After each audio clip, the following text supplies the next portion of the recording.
Hello everyone, बात करेंगे Mazagon dock shipbuilder limited company के बारे में। अभी फिलहाल शेयर प्राइस है 3475 रुपीज़। तो बड़ा कंपनी, एक लार्ज कैप स्टॉक्स है। इसका अभी मार्केट कैप है इस कंपनी का, यहाँ पे आप देख सकते हो 1,40,000 करोड़ की मार्केट कैप है। तो एक बड़ा लार्ज कैप कंपनी है। तो लार्ज कैप हुआ तो क्या हुआ, आप इस कंपनी को भरोसा कर सकते हैं, बिलीव कर सकते हैं, काफी स्ट्रॉन्ग फंडामेंटल है। तो चलिए वो है या नहीं वो तो आपको वीडियो का एंड तक समझ में आएगा। मैं कोई वीडियो इस स्टॉक्स को कोई रिकमेंडेशन नहीं कर रहा हूँ। अभी इस स्टॉक अच्छा खासा रिटर्न दे रहा था। तो फिलहाल अभी देखते हैं कि किस कंडीशन में है, टॉप में है या नीचे है। स्टॉक्स के बारे में मेरा काम है स्टॉक्स कैसा है वो आप तक पहुंचाना है। तो चलिए यहाँ पे स्टार्ट करते हैं। यहाँ पे एक दिन के अंदर यहाँ पे 7.36% का यहाँ पे गिरावट हो रहा है। यहाँ पे देखिए एक दिन के अंदर में। तो स्टॉक्स अभी गिर क्यों रहा है, क्या मैटर है, उसके बारे में बात करते हैं। 5 दिन के अंदर में देखते हैं 1.92% का गिरावट, 1 मंथ 13.65% का पॉजिटिव रिटर्न है। तो यहाँ पे एक महीने में तो काफ़ी अच्छा रिटर्न है। आप सोचो, आप अगर बैंक में एफडी करते हैं तो वहाँ पे साल में कितना परसेंट रिटर्न देता है, 7%, 8%। यहाँ पे देखो मतलब 13% रिटर्न। ऐसा इसका ये मतलब नहीं कि आप इन्वेस्ट कर दो। आप अगर स्टॉक मार्केट में, आपको समझने की जरूरत है। आप जब तक नहीं समझेंगे तब तक स्टॉक मार्केट में इन्वेस्ट नहीं करना। स्टॉक मार्केट क्या है पहले बताऊं। वो एक कंपनी है, जैसे कि इंडिया के अंदर में इतना सारा, मतलब इंडिया इतना बड़ा दुनिया है। तो वहाँ पे जो हम लोग डेली का बेसिस हम लोग सामान यूज करते हैं, जैसे कि हम लोग मोबाइल यूज करते हैं, आप मोबाइल से देख रहे हैं, मोबाइल यूज करते हैं, चार्जर यूज करते हैं, सारी चीजें घर के अंदर कितना सारा इलेक्ट्रॉनिक आइटम है यूज करते हैं। तो ऐसे माजागन डॉक शिप बिल्डर एक डिफेंस सेक्टर की कंपनी में, इंडिया के साथ में अभी वार किसका हुआ, पाकिस्तान का हुआ, चाइना के साथ, किसी के साथ भी हो सकता है। तो इंडिया को हम लोग सेफ कैसे रहेंगे, हमारे सरकार अगर डिफेंस थोड़ा सा मजबूत रखेंगे, डिफेंस का सारा सामान, जैसे कि आजकल देख रहे हैं ना, मिसाइल किस तरीके से मतलब इंडिया में आया था, पाकिस्तान वाले डाले थे, या पाकिस्तान ने तो इंडिया को, चलो ठीक है उसके बारे में बात नहीं करेंगे, हमारा इंडिया ऑल द बेस्ट है। तो अभी इस बारे में बात करेंगे। तो डिफेंस सेक्टर भी बहुत ज्यादा इंपॉर्टेंट हो जाता है। तो आपको स्टॉक्स में इन्वेस्ट करने से पहले बता दूं, आपको कभी भी एक सेक्टर के अंदर में सारा पैसा इन्वेस्ट नहीं करना चाहिए। आपको डाइवर्सिफाई सेक्टर रखना चाहिए। आपको मिनिमम क्या करना चाहिए, कौन सा सेक्टर रखना चाहिए।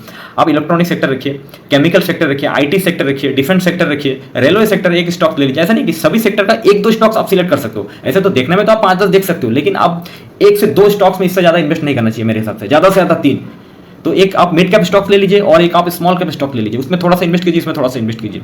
तो आपको रिस्क पैरामीटर माप के आपको काम करना चाहिए। तो चलिए यहाँ पे मेन पॉइंट पे आते हैं। 6 मंथ पे यहाँ पे 50% रिटर्न दे दिया। आप सोचो क्या ऐसा हो गया 6 मंथ में। भाई सोचो अभी रिसेंटली जो वार हुआ था ना, वार में सारे स्टॉक गिर रहा था, लेकिन डिफेंस सेक्टर के स्टॉक जो है ना वो अच्छा खासा रिटर्न दे रहा था। क्यों दे रहा था, क्योंकि डिफेंस सेक्टर के पास अच्छा खासा काम का ऑर्डर आ रहा था। और कहीं ना कहीं गवर्नमेंट चाहते हैं कि इंडिया के अंदर में जो डिफेंस सेक्टर के जो डिफेंस वाली कंपनी है, यानी कि जो डिफेंस, ये जो क्या बताऊँ, ये अस्त्र शस्त्र वगैरह बनाने वाली, ये जो मिसाइल वगैरह बनाने वाली कंपनी है, तो वो लोग के ऊपर अच्छा खासा ऑर्डर जा रहा था, वो लोग के ऊपर रिकमेंड आ रहा था। तो इसकी वजह से डिफेंस सेक्टर बहुत तेजी से बूम किया है।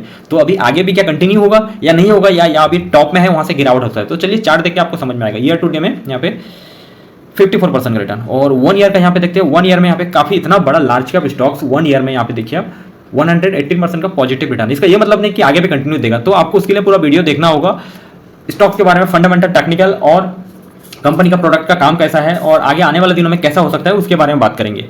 तो चलिए यहाँ पे देखते हैं। उससे पहले 5 साल का, आप स्टॉक मार्केट में इन्वेस्ट करने से पहले मिनिमम तो आपको 5 साल का चार्ट पैटर्न डेफिनेटली देखना चाहिए। और उससे पहले यहाँ पे रिटर्न काफी जबरदस्त निकल के आ रहा है। 5 साल में इस स्टॉक ने मल्टीपल का रिटर्न दिया है 4000%। आप सोचो, आप अगर यहाँ पे ओनली 10,000 इन्वेस्ट किया होते तो इंटू 4000%, ठीक है ना, 4000%, तो आपका कितना हो जाता। तो चलिए मैं अभी कैलकुलेट करके बताता हूँ।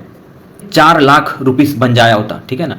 तो स्टॉक मार्केट ऐसा है कि आप अगर 3 साल 5 साल तक होल्ड करेंगे या 10 साल तक होल्ड करेंगे, डेफिनेटली मेरा ऐसा मानना है, हाँ, स्ट्रॉन्ग फंडामेंटल कंपनी में, तो डेफिनेटली आपको यहाँ पे पैसा बना के दे सकता है। शॉर्ट टर्म में तो यूं पैटर्न होगा, लेकिन आखिर में अच्छे स्टॉक्स तो लॉन्ग टर्म में जाएगा ऊपर, ये बात तो पक्का है, क्लियर है। देखो इस मतलब जो BSE NSE स्टॉक एक्सचेंज में जो लिस्ट है, 5-7 हजार कंपनी लिस्ट है, दुनिया में कितनी सारी कंपनी है। तो आपको अच्छे स्टॉक्स, मैं आपको बोला ना कि आपको डाइवर्सिफाई सेक्टर रखना चाहिए। जैसे कि मैं बेसिक बताया, रोटी, कपड़ा, मकान। इंसान को जीने के लिए 3 चीजें इंपॉर्टेंट है। तो आजकल तो बहुत सारी चीजें इंपॉर्टेंट होता है आजकल, जैसे कि केमिकल के बिना दुनिया में कुछ प्रोडक्ट बन ही नहीं सकता। इलेक्ट्रॉनिक सेक्टर हो गया, जैसे कि आपके घर में टीवी, फैन, लैपटॉप, चार्जर बनाने वाली कंपनी, इलेक्ट्रॉनिक सेक्टर। इसके अलावा भी गाड़ी में, EV में इलेक्ट्रॉनिक सेक्टर, कई सारा चीज है। तो इसीलिए मेरा मानना है इलेक्ट्रॉनिक सेक्टर, आपको डाइवर्सिफाई सेक्टर के अंदर में आपको इन्वेस्ट करना चाहिए। तो चलिए यहाँ पे मेन पॉइंट पे आते हैं।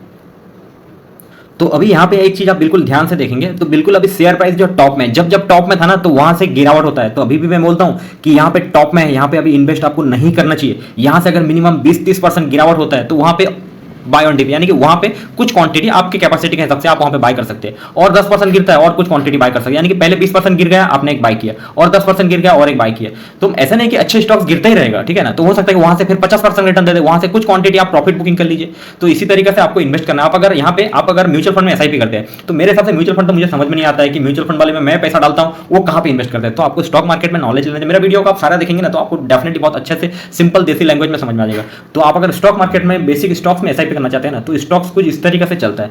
तो यहाँ पे क्या है ना, आप अगर स्विंग ट्रेड भी करना चाहते हैं तो यहाँ पे थोड़ा सा सेल कर दीजिए और यहाँ पे बाय कर लीजिए। मान लीजिए आपने 10 क्वांटिटी खरीदे थे, यहाँ पे 5 क्वांटिटी सेल कर दीजिए और यहाँ पे कुछ पैसा 5 क्वांटिटी सेल करके कैश में आपको होल्ड करना है। और यहाँ पे अगर 15% 20% मिनिमम 15 से 20% नीचे गिरता है तो यहाँ पे बाय कीजिए। ऐसा नहीं कि 15-20% गिरेगा, हो सकता है 30% गिरेगा, बीच में यहाँ पे कितना गिरावट हुआ तो वो भी दिखाएंगे। तो इस तरीके से आपको इन्वेस्ट करना चाहिए। ऊपर जाता है कि और थोड़ा रिटर्न देता है, वहाँ पे थोड़ा क्वांटिटी सेल कीजिए और यहाँ पे नीचे आता है थोड़ा क्वांटिटी बाय कीजिए। और आप अगर लंबा टाइम इन्वेस्टर, आपके पैसे की कमी नहीं है तो आप कुछ मत कीजिए, आप यहाँ पे नीचे जब आता है तब बाय कीजिए, जब नीचे आता है तब बाय कीजिए। आप देखेंगे 5 साल 10 साल में आपका रिटायर का, पेंशन का, यहाँ पे आपको इतना अच्छा खासा फंड बन जाएगा। आपको मैं अभी कैलकुलेट करके बताया ना कि आपने 10K इन्वेस्ट किए थे तो आपका कितना बन गया, 4 लाख बन गया।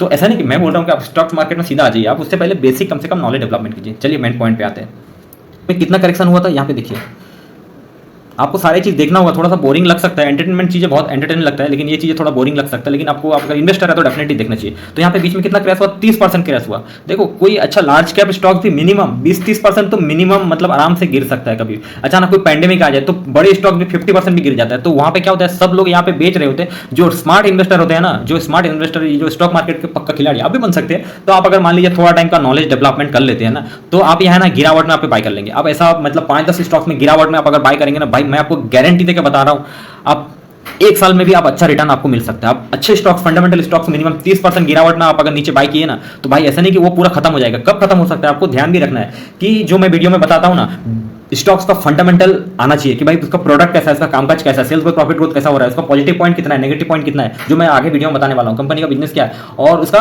टेक्निकल एनालिसिस शॉर्ट टर्म में मैटर करता है। लॉन्ग टर्म इन्वेस्टर है उनके लिए टेक्निकल मैटर नहीं करता है। टेक्निकल मैटर और एक किस के लिए इंपॉर्टेंट हो जाता है, कोई अगर स्टॉक्स में एसआईपी करना चाहते हैं ना, तो उनको समझ में आता है कि भाई कहां पे सपोर्ट है, कहां तक ये नीचे गिर सकता है और कहां तक जा सकता है। जैसे कि यहां से इस तरीके से आया तो ये ज्यादा से ज्यादा यहां तक वापस जाएगा, फिर यहां से थोड़ा रिस्ट्रेंट में थोड़ा डर आएगा, धमकाएगा, फिर ऊपर जाएगा, तो इसी तरीके से जाता है। तो वो टेक्निकल एनालिसिस में समझ में आता है। तो चलिए आगे वीडियो को कंटिन्यू। एक चीज क्लियर कर दो, यहाँ पे शेयर प्राइस बिल्कुल टॉप में है, तो टॉप से अभी कितना डिस्काउंट में मिल रहा है, ओनली 7 to 8% डिस्काउंट में मिल रहा है। तो अभी बिल्कुल भी यहाँ पे बाय आपको नहीं करना चाहिए, आपको वहाँ पे पेशेंस, वेट एंड वॉच करना चाहिए। यहाँ पे 20-30% मिनिमम 20% to 30% नीचे गिरता है ना, तो वहाँ पे थोड़ा क्वांटिटी आप स्टार्ट कर सकते हो। अभी भूल से भी इस स्टॉक्स में इन्वेस्ट नहीं करना चाहिए। डिफेंस सेक्टर अभी बहुत शॉर्ट टर्म में अच्छा रिटर्न दे दिया है, तो अभी थोड़ा सा मार्केट नॉर्मल हुआ है, तो अभी थोड़ा सा गिरावट हो सकता है।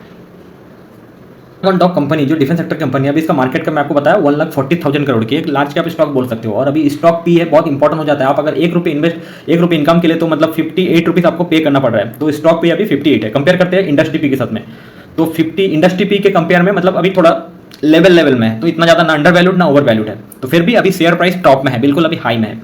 नेक्स्ट समझते हैं कि कंपनी का year on year sales growth कितना है। यहाँ पे बहुत ज़्यादा इंपॉर्टेंट हो जाता है सेल्स ग्रोथ 20%, तो एक डिसेंट है। 15 से 20% एक लार्ज कैप स्टॉक्स का एक डिसेंट मान सकते हो। Next sales growth, profit growth देखते हैं 24%, तो प्रॉफिट ग्रोथ भी ठीक ठाक अच्छा खासा है, कोई दिक्कत की बात यहाँ पे नहीं है। और कंपनी का यहाँ पे सबसे इंपॉर्टेंट हो जाता है डेट। कंपनी का कर्जा कितना है भाई, ओनली 20 करोड़। इतना बड़ा कंपनी का कर्जा 20 करोड़। और कर्जा अगर इक्विटी में देखते हैं तो यहाँ पे इक्विटी में 0। इतना बड़ा कंपनी है तो उसके हिसाब से कर्जा कुछ भी नहीं है।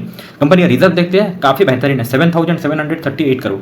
तो एक स्ट्रॉन्ग कंपनी का यही एक निशान हो जाता है। तो देखते हैं प्रोमोटर होल्डिंग कितना परसेंट है, 84%। ओहो, आई कांट बिलीव, अभी मुझे लगा था 50%, तो ये बहुत स्ट्रॉन्ग साबित हो जाता है। तो चलिए डिटेल देखेंगे, आप वीडियो को एंड तक देखेंगे, सारी चीज़ देखेंगे ना, उसके बाद इन्वेस्ट करेंगे ना, तो आप बिल्कुल क्या ना मजबूत रहेंगे। 10-20% यूं ही गिरेगा ना तो आपका हार्ट इतना वीक फील नहीं करेगा। नेक्स्ट समझते हैं, जो प्रोमोटर होल्डिंग है प्लेज परसेंटेज देखते हैं 0 है, तो यहाँ पे भी एक पॉजिटिव पॉइंट निकल के आ जाता है। नेक्स्ट समझते हैं कि कंपनी का ओपीएम यानी कि ऑपरेटिंग प्रॉफिट मार्जिन कैसा है, कि 100 रुपये का माल बेच रहे तो वहाँ पे कितना परसेंट ऑपरेटिंग प्रॉफिट मार्जिन है, यानी कि वहाँ से प्रॉफिट निकल के आता है। तो 18% बहुत अच्छा खासा मान सकते हैं। और इसके अलावा कंपनी का जो हाई प्राइस गया था कितना, 3,778, और अभी कितना है, लगभग उसी के आसपास है, तो थोड़ा बहुत डिस्काउंट में मिल रहा है। और लो प्राइस कितना गया था, 1200। और इसके अलावा कंपनी का आरओसी यानी कि रिटर्न ऑन कैपिटल इक्विटी 43, जो बहुत अच्छा खासा है, और आरओई 34। आप अगर इस कंपनी का टोटल ऑर्डर बुक देखेंगे, बहुत इंपॉर्टेंट हो जाता है कि कंपनी के पास टोटल कितना करोड़ का ऑर्डर है, 39 करोड़ 872 करोड़ का ऑर्डर है। तो कंपनी के पास भाई ऑर्डर बहुत अच्छा खासा है। शेयर होल्डिंग पैटर्न इस कंपनी का, प्रोमोटर यहाँ पे जून 2022 में 84.83% और अभी मार्च 2022 में 84.83%। प्रोमोटर अच्छा खासा स्टेक लेके बैठे हैं यार। मुझे ऐसा लगता है कि यहाँ पे थोड़ा सेलिंग कर सकते हैं, मिनिमम 70% तक रख सकते हैं, उसके अलावा सेलिंग कर सकते हैं। तो सेलिंग करेंगे भी तो कुछ ज़्यादा मैटर है नहीं। नेक्स्ट समझते हैं एफआई, कंपनी को चला रहा है प्रोमोटर, तो प्रोमोटर का होल्डिंग अगर मिनिमम 50 to 55% के अगर ऊपर है ना, और पहले से अच्छा खासा स्टेक होल्डिंग कर रहे हैं ना, तो वहाँ पे इन्वेस्टर के लिए स्टेक को होल्ड करना मतलब लंबा टाइम तक रखना इतना डर नहीं लगता है। और गिरावट में वहाँ पे बाय ऑन डिप आराम से बिंदास तरीके से कर सकते हैं। FI यानी कि फॉरेन इन्वेस्टर 2.47% 2022 में था और अभी कितना है 2.26%। तो ठीक है, लगभग उसी परसेंटेज से कंटिन्यू कर रहा है कि मतलब एकदम से नहीं निकाल लिया, बहुत ज़्यादा स्टेक है ऐसा नहीं है। ठीक है, यहाँ पे इतना बड़ा कंपनी में तो मिनिमम शेयर होल्डिंग है, क्योंकि यार प्रोमोटर ही नहीं बेच रहा है तो कहाँ से स्टेक खरीदेगा। सही बात है। नेक्स्ट समझते, प्रोमोटर ही मतलब बेच नहीं रहा है तो FI कैसे खरीदेगा। DI देखते हैं कितना है, 1.15% था 2022 में और अभी 2025 में देखते हैं 1.65%। तो ठीक है, मतलब ठीक ठाक है, एक मतलब मिनिमम है। और पब्लिक का शेयर होल्डिंग इतना ज़्यादा कुछ मैटर नहीं करता है, यहाँ पे 11% है। पब्लिक का शेयर होल्डिंग जिस दिन अचानक बढ़ जाता है तो समझ लीजिए उस कंपनी में थोड़ा डेंजर बन सकता है। और साथ में आपको देखना होगा कि प्रोमोटर भी बेच रहा है, FI भी बेच रहा है, DI भी बेच रहा है, भाई उस कंपनी से निकल जाइएगा, वो कंपनी डेंजर बन सकता है। क्योंकि पब्लिक जिस दिन प्रमोटर बन जाएंगे और प्रोमोटर और FI DI सब बेच के माल बेच के निकलने लगेंगे तो वो कंपनी डेंजर बन सकता है। कंपाउंडेड सेल्स ग्रोथ देखते हैं, जो किसी भी कंपनी के लिए बहुत ज़्यादा इंपॉर्टेंट हो जाता है। आपको कोई बैंक अगर लोन देता है तो आपको 3 साल 5 साल का आपको ट्रैक रिकॉर्ड चेक करता है, उस बेस पे आपको लोन देता है। तो आप इन्वेस्ट करते हैं तो आपको सेल्स ग्रोथ, प्रॉफिट ग्रोथ वो भी 3 साल 5 साल का चेक करना बहुत इंपॉर्टेंट हो जाता है। तो यहाँ पे चेक करते हैं 10 ईयर यहाँ पे 12% सेल्स ग्रोथ था और 5 ईयर 18% सेल्स ग्रोथ और 3 ईयर 26%, TTM ट्रेलिंग 12 मंथ 21%। तो यहाँ पे लार्ज कैप कंपनी है तो उसका सेल्स ग्रोथ एक डिसेंट है, ठीक है, नो प्रॉब्लम, सही है, ओके। और compounded profit growth 10 year 17%, okay, no problem. 5 year 38%, 3 year 57% और ट्रेलिंग 12 मंथ 25%। तो यहाँ पे सेल्स ग्रोथ, प्रॉफिट ग्रोथ एक डिसेंट है, आप इसको बुरा नहीं बोल सकते हो, तो आप इसको ओके ओके बोल सकते हो। बहुत ज़्यादा नहीं है लेकिन ठीक है। ट्रेलिंग 12 मंथ में यहाँ पे अगर 50% तक आ जाता ना, 30% के ऊपर हो जाता ना, तो मैं इसको और ज़्यादा पॉजिटिव मानता। तो मतलब एक कंपनी धीरे धीरे चल रहा है, क्योंकि इतना बड़ा हाथी कंपनी बन चुका है। जैसे कि रिलायंस कंपनी, वो कंपनी क्या बुरा है? बुरा नहीं है। तो वो कंपनी क्या होता है, किस तरीके से रिटर्न देता है कि भाई धीरे धीरे रिटर्न देता है। लार्ज कैप कंपनी के अंदर कैसा होता है कि वो अगर ईयरली 20 to 30% का अगर ईयरली रिटर्न देता है तो बुरा नहीं है, बहुत ही हाई स्टैंडर्ड है। आपको कहीं पे इतना रिटर्न नहीं मिलेगा। वहां पे आपको क्या है ना, आपको एक सेफ साइड देता है और ऊपर से रिटर्न देता है। तो आपको क्या करना चाहिए, स्टॉक मार्केट में सभी सेक्टर, जैसे कि ये डिफेंस सेक्टर की कंपनी है, एक लार्ज कैप स्टॉक लेना है या फिर उसकी जगह में मिड कैप स्टॉक लेना है और एक स्मॉल कैप स्टॉक लेना है थोड़ा। तो स्मॉल कैप स्टॉक में आपको लो अमाउंट इन्वेस्ट करना चाहिए और मिड कैप में, ठीक है ना, थोड़ा धीरे धीरे एवरेज करते रहने का।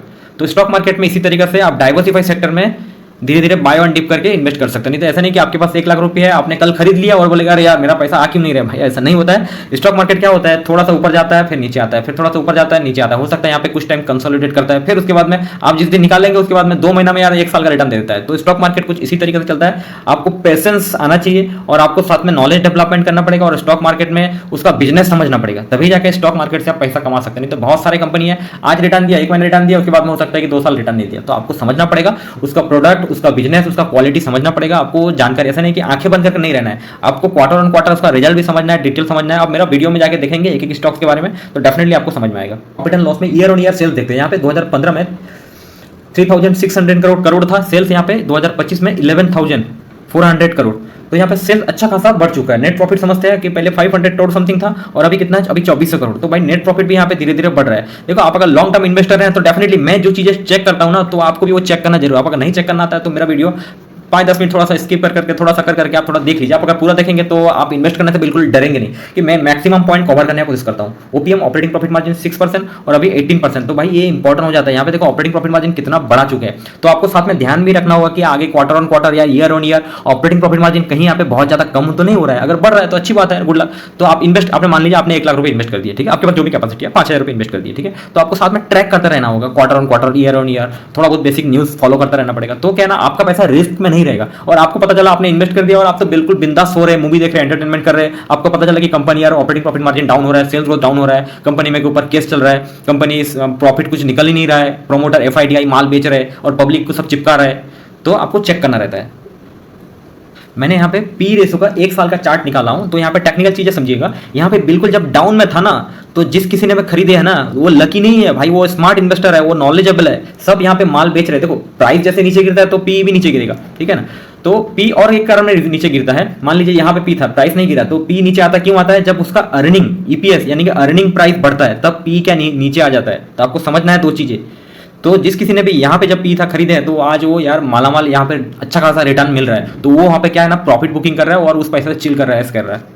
तो आपको भी ध्यान रखना है कि पी रेशो चेक करते रहने का, 6 मंथ और 1 मंथ। अभी देखो पी कहाँ पे है, आपको 6 मंथ का दिखाता हूँ। अभी पी कहाँ पे है, बिल्कुल टॉप में, लगभग टॉप में। तो यहाँ से अगर मिनिमम ये एवरेज पी कितना है, मीडियम पी 37, तो 37 के पास कहीं बार आने में लेट हो जाता है। तो आपको क्या करना है कि यहाँ पे अगर 50 तक आ जाता है तो थोड़ा सा बाई करने का, और थोड़ा नीचे आ जाता है कि बाई करना। अगर रिटर्न देता है तो कुछ अमाउंट प्रॉफिट बुकिंग कीजिए, 10 क्वांटिटी है तो 5 क्वांटिटी प्रॉफिट बुकिंग कीजिए, कुछ अमाउंट कैश में रहिए। आप स्टॉक मार्केट में आप अगर लंबा चलना चाहते हैं तो आप थोड़ा सा शुरुआत में क्या है ना, धीरे धीरे प्रॉफिट बुकिंग कीजिए, थोड़ा सा कैश में रहिए, नीचे आता है तो वहाँ पे बाय ऑन डिप कीजिए। इसी तरीके से आप स्टॉक मार्केट में लंबा टिक सकते हैं, कमा सकते हैं। Thank you so much watching this video already वो काफी लंबा हो गया और कहीं सारा चीजें मैं ऐड करना चाहता था। टेक्निकल एनालिसिस चार्ट का बाकी रह गया। आप अगर लंबा इन्वेस्टर है तो टेक्निकल एनालिसिस इतना ज्यादा मैटर नहीं करता, मैं सारा चीजें लगभग कवर कर लिया हूँ। अभी शेयर प्राइस बिल्कुल टॉप में है तो अभी इन्वेस्ट नहीं करना चाहिए। यहां से अगर मिनिमम 15-20% गिरता है तो वहां से बाय ऑन डिप का तरीका अपनाइए।